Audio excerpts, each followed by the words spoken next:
Okay, so it is an exothermic reaction, और इसलिए जब हम एसिड को वाटर में डिज़ोल्व करते हैं तो बहुत ही एक स्ट्रिक्ट प्रोसेस हमें फॉलो करना होता है.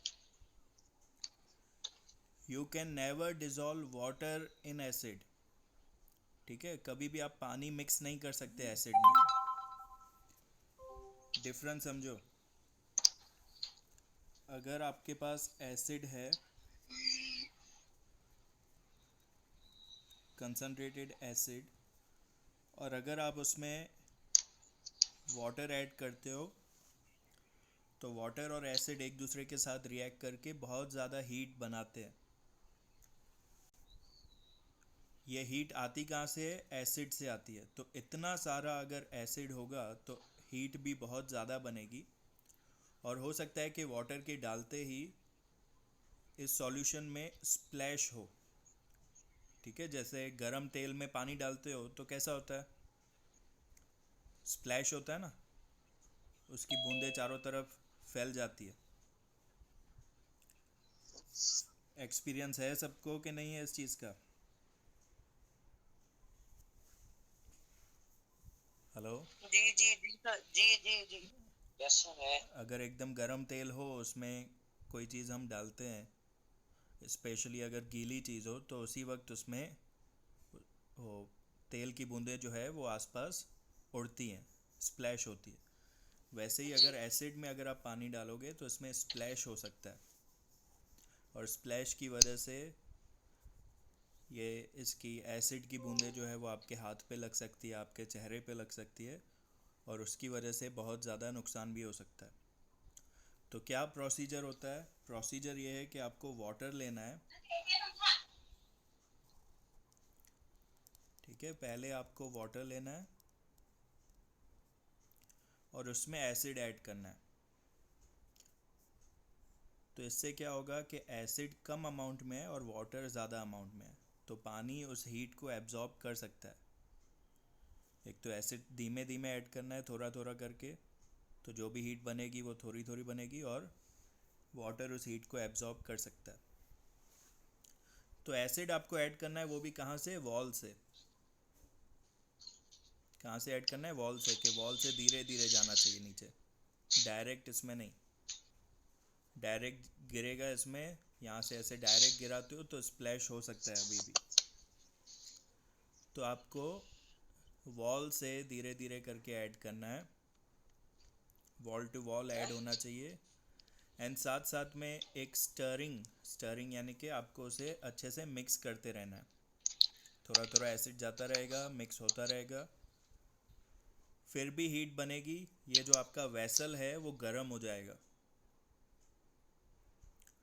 तो उस वेसल को ठंडा रखने के लिए आप क्या कर सकते हो? एक बड़ा बर्तन आसपास रखो, उसमें आप आइस रख सकते हो.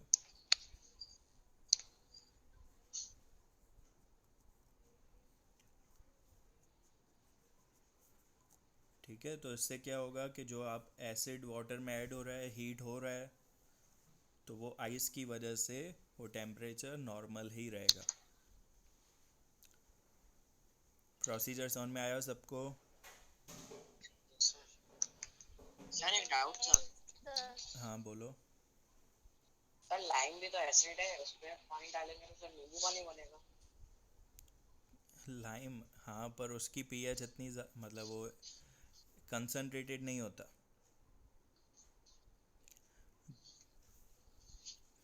जो हमारे लैब में जो एसिड्स बनते हैं ना, वो यस. कंसनट्रेटेड एसिड्स होते हैं.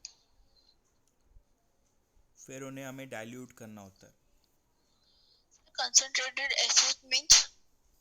ये जो HCl है, HNO3 है, H2SO4 है.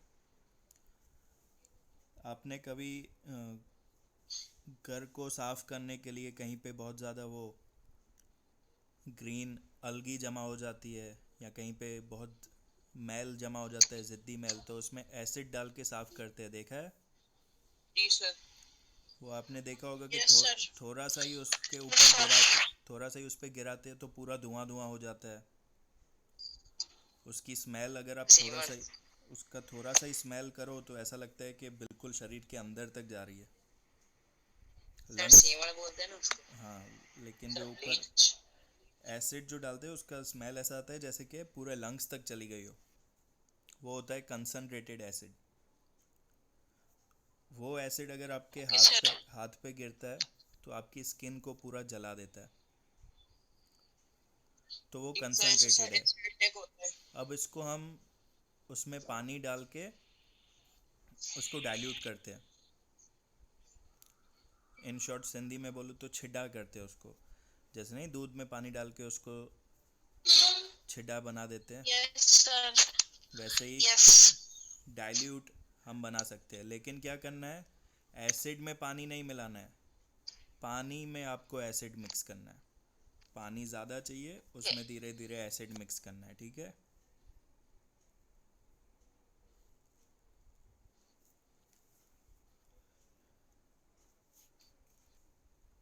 तो ये प्रोसेस है डाइल्यूशन का।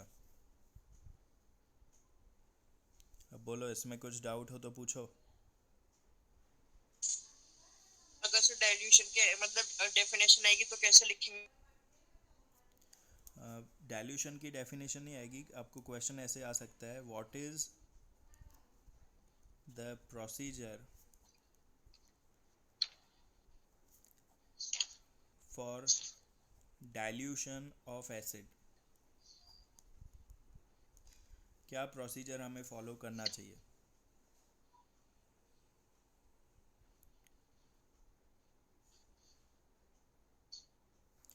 सो इसमें आप लिखोगे एसिड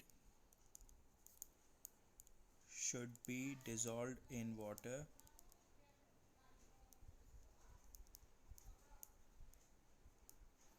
इसका मतलब एसिड आपको पानी में डालना है।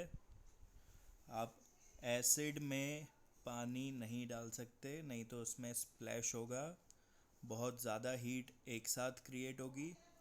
उसकी वजह से ये वेसल अगर कांच का है तो वो फट भी सकता है, क्योंकि लैब में हम सारी चीज़ें कांच की चीज़ों में करते हैं, कांच के वेसल्स होते हैं, तो इतनी ज़्यादा हीट एक साथ वो नहीं संभाल पाएगा।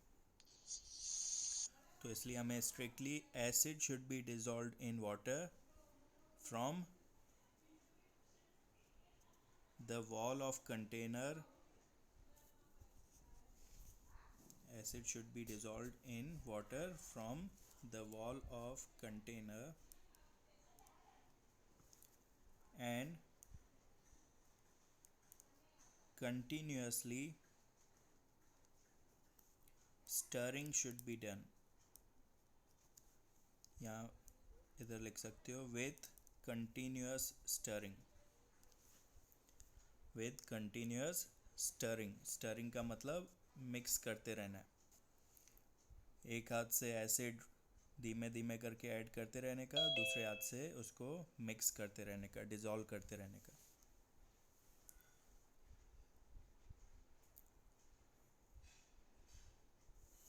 We can also keep ice around, keep ice around the vessel to absorb heat।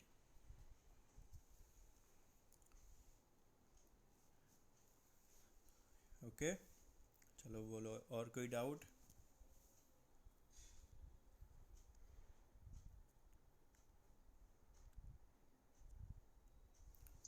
Sir starting मतलब? स्टरिंग मतलब मिक्स करना। जैसे अगर आप शुगर डालोगे वाटर में तो उसे ऐसे आप मिक्स करते हो ना, चम्मच से या किसी चीज़ से उसे मिक्स करते रहोगे ना, घुमाते रहोगे ना, तो डिज़ोल्व होगी, तो उसको स्टरिंग बोलते हैं।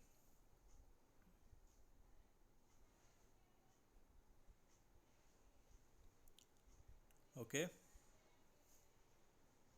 Yes sir. चलो फिर नेक्स्ट टॉपिक है, हाउ स्ट्रॉन्ग आर एसिड और बेस सॉल्यूशन।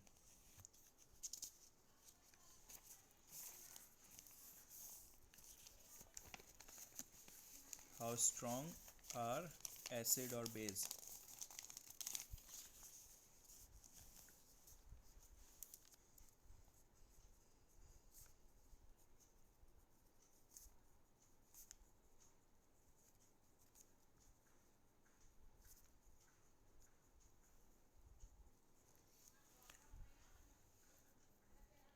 तो देखो एसिड और बेस दो टाइप के होते हैं, एक होते हैं स्ट्रॉन्ग, जैसे स्ट्रॉन्ग एसिड और वीक एसिड, वैसे ही होगा स्ट्रॉन्ग बेस और weak base. Strong acid and weak acid, strong base and weak base. लेकिन स्ट्रॉन्ग या वीक जानने के लिए हमें किसी तरीके से उसको मेज़रमेंट भी तो होनी चाहिए ना। तो मेज़र करने के लिए आपको मेज़रमेंट का यूनिट भी होना चाहिए आपके पास, कि किस हिसाब से आप मेज़र करोगे उसकी स्ट्रेंथ को।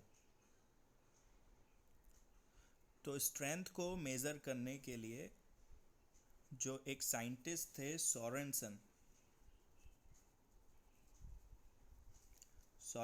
Made a scale.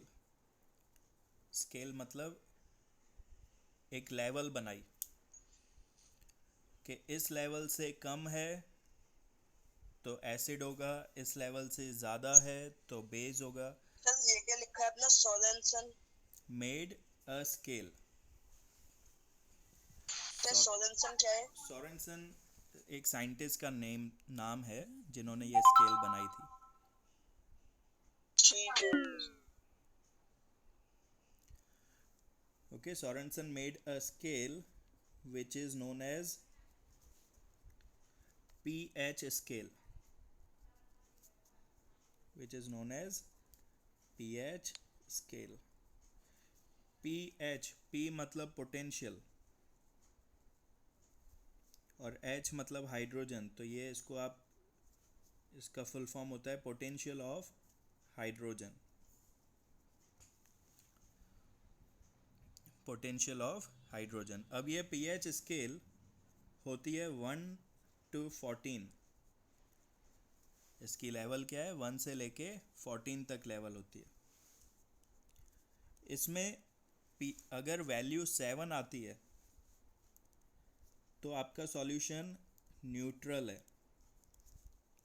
अगर आपकी वैल्यू लेस देन 7 आती है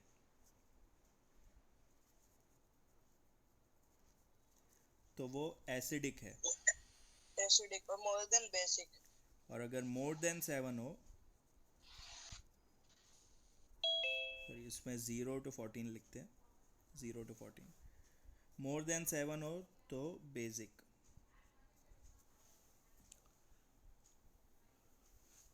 ओके, अब कैसे पता चलेगा कि 7 है, 6 है, 5 है, 8 है, 9 है? तो उसके लिए हमारे पास अलग अलग डिवाइसेस हैं मेज़र करने के लिए। सबसे जो कॉमन है वो है पीएच पेपर, फिर आता है यूनिवर्सल पीएच स्केल हो यूनिवर्सल इंडिकेटर, और सर तीसरा होता है, एक मिनट, पीएच मीटर। इन तीनों से हम पीएच लेवल डिसाइड या मेज़र कर सकते हैं। सर हाँ रम। Sir litmus paper pH paper दोनों एक ही होते हैं क्या? नहीं नहीं नहीं, दोनों अलग चीज़ है। जो सर लिटमस पेपर में तो ये बता देते हैं कि एसिडिक है बेसिक है। हाँ, एसिड है या बेस वो बताएगा, लेकिन एसिड स्ट्रॉन्ग है या वीक वो तो नहीं बता पाएगा ना। क्या सर? हेलो लिटमस पेपर क्या कर सकता है, आपको ज़्यादा से ज़्यादा बता सकता है कि ये चीज़ एसिडिक है या बेसिक है, लेकिन वो एसिड स्ट्रॉन्ग एसिड है या वीक एसिड है वो तो नहीं पता चल पाएगा ना, क्योंकि वो तो हर एक एसिड में ब्लू से रेड हो ही जाएगा, वीक एसिड हो या स्ट्रॉन्ग एसिड हो, उसका तो एक ही चीज़ है, ब्लू से रेड होगा। ओके, लेकिन इसमें हमें लेवल पता चलती है। लेस देन 7 हो मतलब एसिडिक, और जितनी वैल्यू कम होती जाएगी उतनी एसिडिटी बढ़ती जाएगी। तो अब बताओ कौन सा ज़्यादा एसिडिक है। पीएच अगर 2 है और पीएच इज इक्वल्स टू 4 है, तो इनमें से कौन सा ज़्यादा एसिडिक होगा?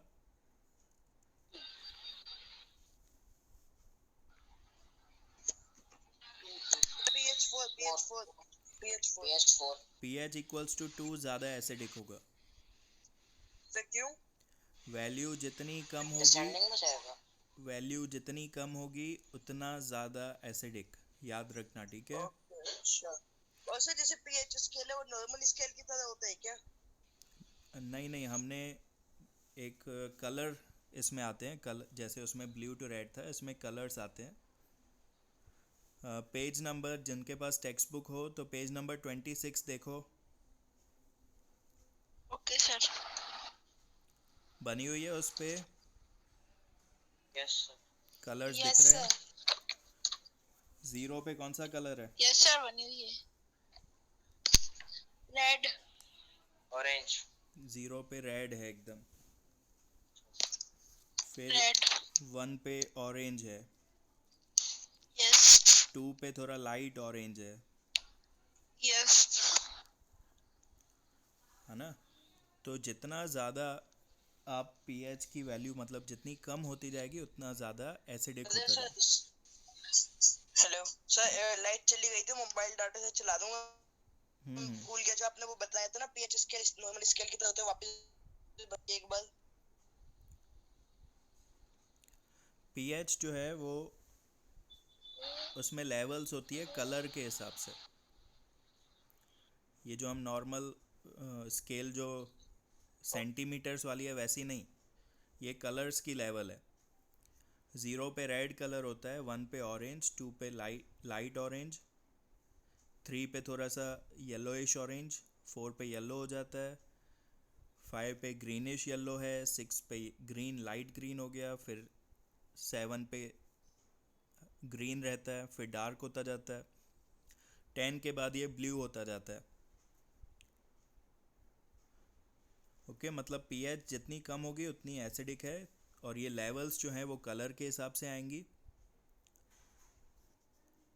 तो आपको क्या करना है, समझो आपके पास एक पीएच पेपर है, ये आपके पास एक पीएच पेपर है। आपको बोला है कि एक लेमन जूस लो आप, और लेमन जूस का एक ड्रॉप इस पे गिरा दो, या लेमन जूस में ये डिप कर दो। तो सपोज़ आपने इतना डिप किया तो ये कलर जो है वो इसका पूरा रेड हो जाएगा। इसका रेड हो गया मतलब इसकी पीएच 0 से 1 के बीच में है। अगर ये ऑरेंज हो जाता है मतलब इसकी पीएच 1 से 2 के बीच में है। समझ में आ रहा है?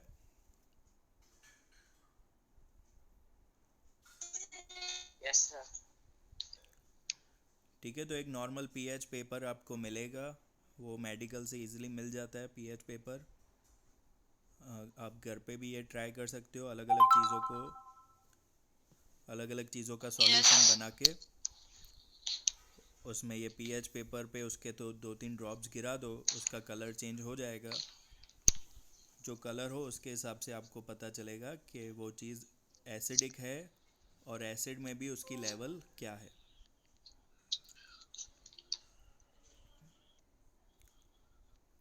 ओके, अगर ब्लू हो जाता है तो ब्लू होगा मतलब कि वो चीज़ कैसी होगी, एसिडिक और basic.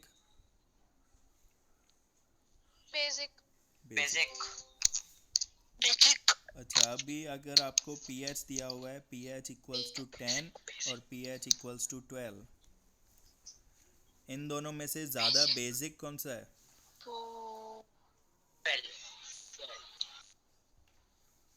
Sir pH 12। Yes, basicity में ज़्यादा वैल्यू पीएच देखनी है, एसिडिटी में वैल्यू कम देखनी है।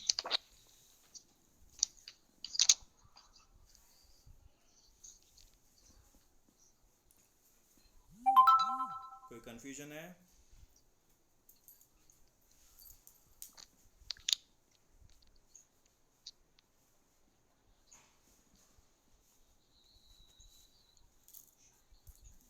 नीचे ही होगी। Hello,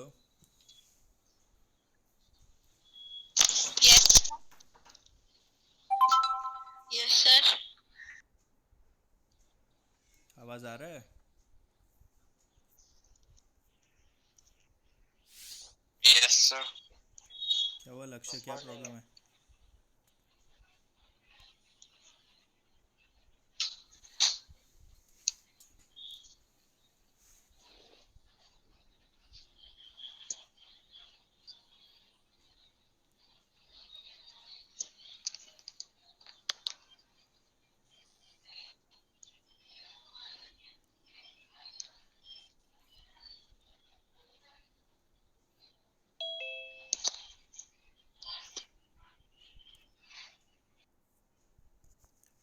hello. जी सर मैं वापस आ गया। चलो, तो आपके स्क्रीन पे आपको दिख रही होगी pH scale.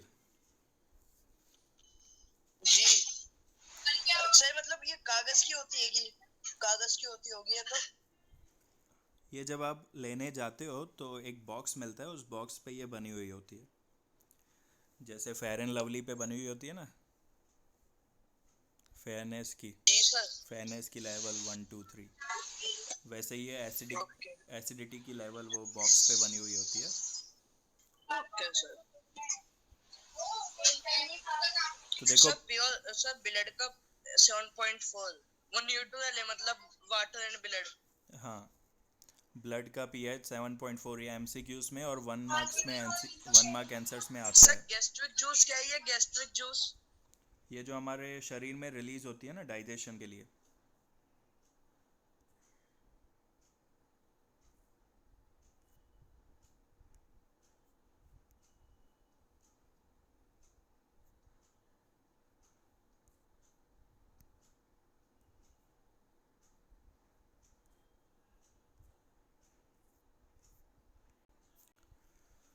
Okay, gastric juice यानी जो हमारे शरीर में रिलीज़ होती है डाइजेशन के टाइम पे स्मॉल इंटेस्टाइन में, उसकी पीएच 1.2 होती है। लेमन जूस की 2.2 होती है। ब्लड की 7.4। Milk of magnesia, peppermint use किया है सबने, पेपरमेंट पेट दर्द को ठीक करने के जी लिए। जी जी सर। यस सर यस वो सर यस सर। हाँ, तो वो मिल्क ऑफ मैग्नीशिया ही होता है, वो 10 उसकी पीएच होती है। तो बच्चों को ये प्रॉब्लम होती है, पेट दर्द होता है क्योंकि एसिडिटी की वजह से। एसिडिटी को ठीक करने के लिए आपको बेसिक चीज़ खानी है, तो पीएच लेवल 10 की अगर आप ये मिल्क ऑफ मैग्नीशिया पेपरमेंट पीते हो, या तो पुदीने की टिक्की आती है वो भी आप खा लेते हो, तो वो भी बेसिक चीज़ होती है। उसको खाने से भी आपका पेट दर्द ठीक हो जाता है क्योंकि एसिडिटी ठीक हो जाती है। और सोडियम हाइड्रोक्साइड, उसकी पीएच लगभग 14 है, यानी वो सबसे ज़्यादा स्ट्रॉन्ग बेस हुआ। चलो, अभी importance of pH in everyday life, इसमें जो जो टॉपिक्स हैं वो 2 मार्क क्वेश्चन में आते हैं। Are plants and animals pH sensitive?